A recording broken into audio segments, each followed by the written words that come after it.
Yes महोदय, मनुष्य की दूसरी महत्वपूर्ण आवश्यकता पेयजल की है। शुद्ध पेयजल स्वस्थ जीवन का एक आवश्यक तत्व बन गया है, पर इस गांव में इनके प्रयास से एक बावड़ी बनाई गई है, जिसके पानी से ही पूरी बस्ती के पेयजल की आवश्यकताओं की पूर्ति होती है।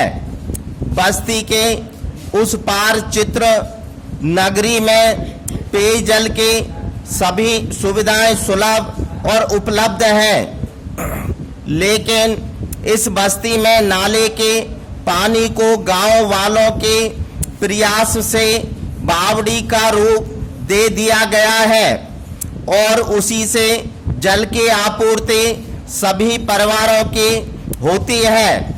एक तरफ तो स्वच्छ जल और इसकी आवश्यकता एवं अनिवार्यता का व्यापक प्रचार है और संयुक्त राष्ट्र संघ के सहयोग से जल आपूर्ति के लिए जल निगम कार्य कर रहे हैं, पर दूसरी तरफ इन 100 लोगों को शुद्ध पेयजल उपलब्ध हो, इसके लिए कोई व्यवस्था मुंबई नगर महापालिका द्वारा नहीं की गई है, जबकि बगल की चित्र नगरी में पानी की आपूर्ति की व्यवस्था से इस बस्ती में भी जल आसानी से उपलब्ध कराकर इस बस्ती के लोगों को भी जल निगम के अंतर्गत आसानी से लिया जा सकता है और पेयजल उपलब्ध कराया जा सकता है।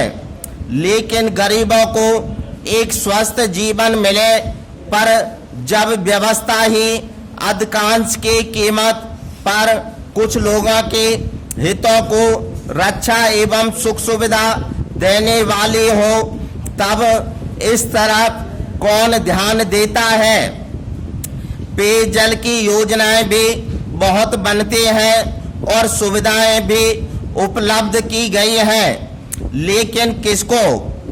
जो सुविधा संपन्न है वहां व्यक्तिगत घरों में इसकी व्यवस्था है, बाकी के लिए सामूहिक व्यवस्था, पर इस बस्ती के लोग इससे भी वंचित हैं। पैरा प्रातःकाल से छोटी छोटी बच्चियां और महिलाएं पानी ढोने के काम में लग जाती हैं और आधे दिन के पानी को लगभग आधे किलोमीटर से सिर और कमर पर लाद कर ढोकर लाती हैं। इस प्रकार जहां उन्हें पानी लाने में कठोर परिश्रम करना पड़ता है, वहीं बच्चियां इस काम में लगने के कारण शिक्षा से वंचित हो जाती हैं। प्रायः 2 बार सुबह और शाम पानी भरने की मजबूरी से जूझना पड़ता है।